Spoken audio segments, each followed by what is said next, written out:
А во тема на денот вечерва, како што најавив, разговарам со претседателката на Либерално-демократската партија, Моника Зајкова. Зајкова, добро вечер, добре дојдовте. Добро вечер, благодарам за поканата. Да почнеме со ова последново. Барем јавно делува дека повторно се заладија односите Мицковски и Ахмети откако помина лидерската средба и откако помина првиот пакет на закони кои што требаше да бидат усвоени во собранието. Ако го следиме ваквиот развој на настаните, што би бил вашиот заклучок? Каков е исходот од лидерската средба? Па јас морам да кажам дека ефектот од лидерската средба е дека џебовите на граѓаните повторно остануваат празни, а партиите се договорија за тоа што им требаше, па од денеска пак ќе ги слушаме со нивните дневни политики. И сум искрено разочарана како тоа на никој кој што седа таму на масата, јас да бев повикана, пошто не бев, веројатно и затоа не ме повика, би ги отворила и економските теми кои што ги засегаат директно граѓаните, а не само темите како техничка влада или не знам медиумското рекламирање на партиите, затоа што не знам како наместо техничка влада не им текна да разговараат како да имаме помала влада, помалку директори, помалку заменици директори, бидејќи ние имаме измислени функции во државата, имаме погломазан државен апарат од една Велика Британија, ако споредиме по глава на жител. Како не знам нели од зашто да не разговаравме, еве пошто нели говоревме прва економија, трета економија, зошто не разговара, зошто не сме први по растот на плати, по растот на стандардот на граѓаните. Јас секојдневно одам по маркети, сум меѓу граѓаните и знам дека сите коментираат, веројатно и вие го осеќате кај вас, дека не се излегува, значи едно кесиче од маркет ве кошта повеќе од 1000 денари, сите се чудиме што сме пазареле. Еве за тие теми можеше да се разговара како да го подобриме стандардот на граѓаните и како навистина да бидеме растачка економија. Ако ви е вам тешко со пратеничка плата, можам да замислам колку ми е потешко на граѓаните. Дали да разберам дека утре ќе дадете поддршка на протестот на ССМ? Да, апсолутно ги разбирам луѓето и се согласувам, го слушав и лидерот на ССМ што говореше, ги разбирам за тоа што ако видите колкава е минималната плата во Македонија, колкава е еве и најрозевата потрошувачка кошничка што ја креира, да двајца членови кои што се со минимална плата, значи повторно не ја покриваат потрошувачката кошничка. И јас не знам како еве министрите за економија не прошетаат, ако сакаат јас ќе ги однесам да видат дека во Солун има поевтини продукти од кај нас. Значи треба малце да бидеме реални. Еве ако нема доволно пари за растот на платите, тогаш нека ги прифатаа нашиве предлози, нека ги намалеа паушалите во управни одбори. Вие знаете дека во држава има управни одбори кои што луѓето на кои што тоа не им е редовно работно занимање, туку одат еднаш месечно да изгласаат најчесто она што и одговара на партијата, зимаат и до 2 просечни плати. Како тоа ќе го објасниме, а од друга страна нема пари. Како ќе објасниме дека ние касниме со реформската агенда и губиме милионски суми, ама нели од друга страна говориме не можеме да ги покачиме платите или имаме за да вршат корумптивни действија функционерите, а пари за граѓаните не. Ајде да бидеме до крај искрени. Какви се платите на пратениците и дали и пратениците треба да ги намалат своите плати? Знаете како, јас не сум популист, ниту како левица, ниту пак ќе правам популизам како ВМРО-ДПМН кога беше во опозиција. Ние треба всушност да разговараме како да го намалиме државниот апарат и да имаме помал број на пратеници, помал број на измислени функционерски позиции, помала администрација кои што ќе бидат добро платени, но и ќе одговараат за одлуките кои што ги носат. Не може ние да имаме и наказнивост и добро платени функционери во споредба со она што е обичниот граѓанин и колку што е неговата минимална плата. Никако чувствувам како да во погрешна насока ги водиме работите, а не да го решиме проблемот. Кога би ги заштедиле сите овие пари, би скратиле на сите непродуктивни трошња, кога би имало одговорност од страна на функционерите за корупцијата која што ја развиваат или ако се огрешиле пред законот или крадале од институциите и од граѓаните, тогаш ќе има доволно пари да секоја плата биде пристојна достојна и да возможи нормален Значи, живот на ако добро ве граѓаните. разбирам, треба да бидат задоволни сите, и пратениците со примањата, ама да се обезбедат и достојни плати за работниците. Точно така. Зајкова, ајде да се вратиме на она што беше во фокус на почетокот од разговорот. Главна тема која што произлезе од лидерската средба беше воведување на функционалност на системот Безбеден град. Од она што го видовме, вие дадовте целосна поддршка на овој систем Безбеден град. Помина законското решение, законот за прекршоци, иако СДСМ гласаше против, како и пратениците на ДУИ. Дали вие, како лидер на Либерално-демократската партија, гледате нешто што е погрешно во ова законско решение и во пакетот системски решенија кои што возможуваат функционалност на Безбеден град, и дали гледате можност за злоупотреба на овој систем?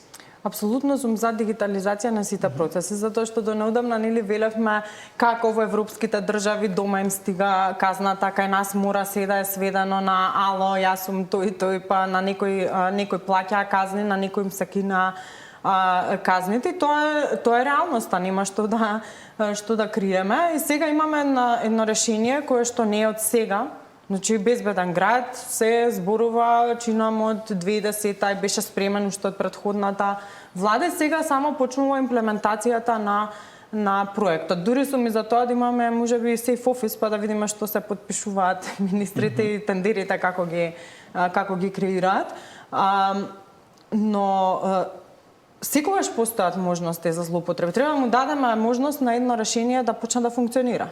Кога ќе покаже одредени слабости во пракса, тогаш веројатно треба да го промениме. Затоа и во мојот Facebook статус најавив дека за 6 месеци ќе иницирам разговори со граѓаните да видиме како функционира проектот и дали треба да се менуваат одредени работи. Сигурна сум дека ќе покаже одредени слабости, ќе треба да се менуваат. За злоупотреби, мене тоа ми е проблем што ние малце имаме размислуваме веднаш како да злоупотребиме, а не како да покренеме свесноста, да бидеме посвесни, да правиме помал број на прекршоци и дај Боже никогаш никој од нас да не плати казна и да имаме што помал број на жртви во сообраќајот, затоа што главната цел на законот беше токму тоа, инаку, знаете, да се зголеми безбедноста. Кога ние имаме електронски систем, секогаш може некој да влезе рачно во системот и да избрише одредена датотека, но меѓутоа треба да биде свесен дека со текот на времето исто беше со прислушкуваните разговори. Ки излезе тоа на виделина, затоа е важно да имаме кривичен законник кој што гарантира одговорност и да знаеме дека ако некој направил одредена злоупотреба, ќе одговара за таа направена злоупотреба, нема да се шета надвор од границите на земјава. Само што едно подпрашање би сакала за Безбеден град. Каква е одговорноста на останатите институции? Денеска добивме информација дека Уставниот суд оформил 2 предмети по претставките за Безбеден град. Каква порака би се испратила ако Уставен суд ги укине овие законски решенија?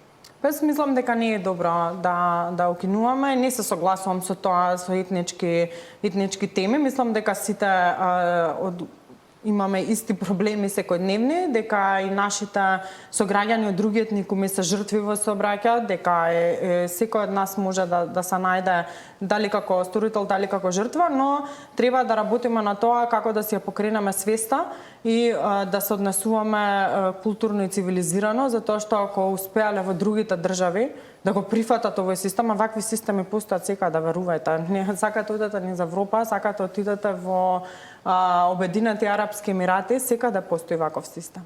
Мора и ние од некаде да почнеме. Зекова, го споменавте веќе кривичниот законник, помина измените и за ова законско решение, вие имавте бурна реакција, баравте да се врати стариот член 353, во кој што нема ограничување на горната граница за казна за службените лица и функционерите и нема ограничување за застарување на вршење на делата корупција. Помина законското решение во форма како што го предложија пратениците од власта. Што возможува ова законско решение, ако знаеме дека за само неколку месеци има најава за целосно нов кривичен закон? Мене прво ми е многу драго што ставовите на ЛДП од она што гледам од деновиве што коментираат експертите, се на иста линија. А тоа е дека со ваквиот кривичен законник ние апсолутно не ја зголемуваме одговорноста на политички именуваните лица. Излегува дека обичниот граѓанин може да биде казнат, а политички именуваниот ќе биде поштеден на начин што како и до сега ќе му застаруваат кривичните дела, бидејќи вие кога поставувате граница од до, свесно давате помали рокови на застареност на одредено кривично дело. Да не говорам за членот во делот на јавните набавки. Таму само се внесува криминација на две дела во однос на јавните набавки, кои што ако видите статистички пред правосудните органи, всушност во многу мал дел можеби никогаш не се гони по тие дела. Повторно останува неказниво фаворизирањето на тендери, местење на технички спецификации, избор на понудувач. Значи, оној дел каде што највеќе се прават всушност и злоупотребите и уште поголема да биде глупоста со овој кривичен законник е тоа што се трга цел став 5, каде што се брише службениците кои што работат во администрација ќе одговараат, ама министрите и директорите, пошто нели се оние службени и одговорни лица во органите на државната управа, нив им ја бришеме одговорноста. Како? Значи, како ние свесно легализираме криминални поведенија.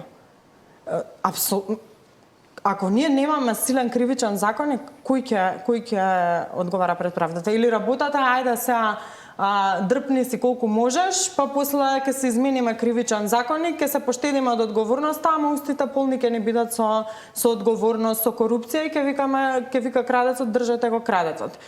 Имам потполно морално право да го говорам, затоа што не ги поддржав измените ниту на претходниот кривичен законник, не поддржувам ни ова, а се надевам дека новиот кривичен законник, бидејќи од она што слушнав во јавноста е формирана работна група од луѓе кои што работат во правосудната област, дека ќе дојде на дневен ред, затоа што сега имаме кривичен законник, со должна почит кон колегите, ги почитувам од колегијален аспект, меѓутоа дел од нив не се правници, немаат ден стаж во правосудната материја, изгора на тоа се повикуваат на европски директиви кои што не ги ни цитираат кои се надевам ќе имаме квалитетен, иако морам да признам дека доцни повторно овој закон и дека повторно ќе изгубиме во делот на реформска агенда која што се однесува на правосудството и можеби е подобро воопшто и да не ги трошат парите да одат во Брисел, затоа што повторно државата ќе добие шамар за задоцнување во делот на реформи во правосудство и повторно не останува министерот крив, туку ќе биде маловажена Македонија. Секако има простор за сомнеш дали ќе се стигне со тоа законско решение како што најавува министерот за правда, тој вели до јуни ќе биде усвоен новиот закон. Има ли реално временска можност да се случи такво нешто? И дополнителна забуна во јавноста е тоа што се брзаше со овие законски измени. Зошто би се правеле вакви законски измени, ако за неколку месеци би требало да има целосно нов закон? Добро, објаснувањето нели е дека по насоките на Уставниот суд се прават, меѓутоа ако беше така, јас не гледам причина зошто па не поднесува квалитетен кривичен законник измени, или еве не го прифатија нашиот, пошто ние го поднесовме уште на почетокот на мандатот на оваа влада за да се зголемат роковите на застареност, токму во оваа 30-та глава, зошто тој не го прифатија? Или зошто едноставно чекаа до сега за да донесат повторно лоши измени? И сега зошто брзаат ако измените се лоши? И ќе се донесе толку брзо. Значи, нешто има тука што остава простор барем кај мене или дилема дали навистина е така како што се говори, бидејќи јас за тој нов кривичен законник, верувале или не, слушам веќе можеби трета година, а втора година како слушам дека е даден на мислење на Венецијанска, јас не знам како за се друго може побрзо да се стигне, ама се тука си ја префрлаат топката. Очигледно не се сака да се донесе, треба да се каже искрено на граѓаните, им одговара на сите ваков кривичен законник и тоа е тоа. Таков е партискиот договор. Зајкова заврши огласот за избор на нов државен јавен обвинител. Според последните информации има пристигнато 5 кандидатури. Каков државен јавен обвинител им треба на Македонија според вас и за каква личност би гласала Моника Зајкова? Добро, јас првен морам да кажам дека до неодамна нели забелешките беа дека начинот на кој што се бира, тоа најчесто ВМРО ДПМН не го коментира, дека начинот на кој што се бира јавниот обвинител го прави поданик на власта. Ние начинот за избор не го сменивме. Сега не знам дали мисля на претходниот или на сегашниот јавен обвинител. бидејќи ќе беше добро ако оние долгогодишни најави дека јавниот обвинител ќе доаѓа на предлог на опозицијата па ќе се бира со двутретинско мнозинство за да се спречи одредено мнозинство да има контрола над него или тој да се чувствува дека добил нешто бенефит, меѓутоа ништо од тоа, останува стариот начин. Сега по однос на кандидатите, прво драго ми е што се пријавија кандидати, бидејќи беше едно време дали ќе има воопшто некој заинтересиран или не. На Македонија и треба непристрасен и објективен јавен обвинител, кој што нема да се плаши да гони корупција, нема да се плаши да гони актуелни функционери доколку се огрешат и отворено ќе ги кажува работите. Јас се надевам искрено дека таков јавен обвинител ќе се избере и дека нема да се плаши власта од непристрасен и објективен јавен обвинител. Живееме во време во кое што се води постапка или има кривична пријава за апелационен судија за перење на 350.000 евра. Во едни вакви услови може ли да говориме за враќање на довербата во правосудството? Добро, ова е позитивен случај што воопшто и се открил. Сега аз не сакам да прејудицирам затоа што во правото секогаш постои пресумпција на невиност и тоа ќе се докажува обвинителството како и што биле стекнати парите, но треба да имаме повеќе случаи на обелоденување. Јас, ако се сеќавате, се залагам и за ветинг од 90-тите години, да видиме кој све се збогатуваше на грбот на граѓаните, а сега ни продава лекции за морал и за бизниси.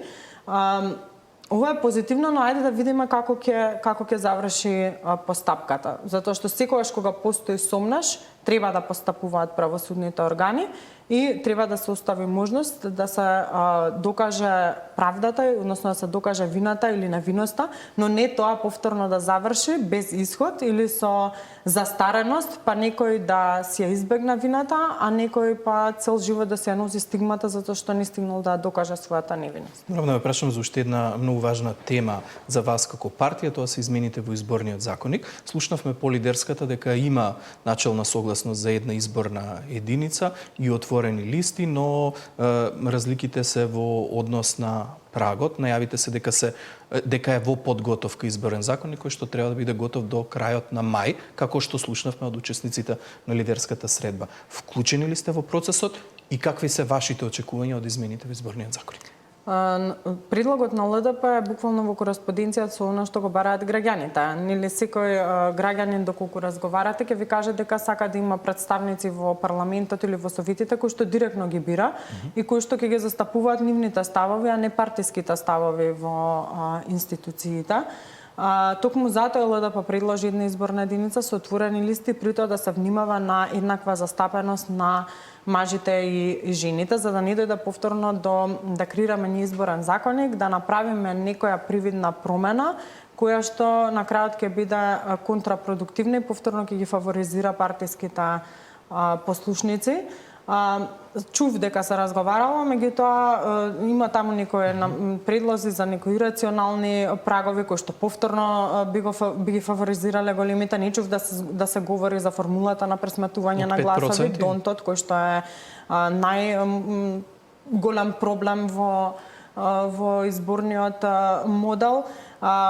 Некои варијанти на тоа да гласаат и луѓе кои што не пазарот во Македонија не плаќаат даноци и комунални такси во Македонија и се надевам дека овој пат нема да бидат толку креативни во тоа како да не направат одредени промени, туку навистина ќе се покаже волја и ќе направиме изборен законник кој ќе донесе повеќе демократија, но и повеќе вклученост и отчетност пред граѓаните. Ќе го следиме процесот. Зајко ви благодарам многу за гостување. Благодарам.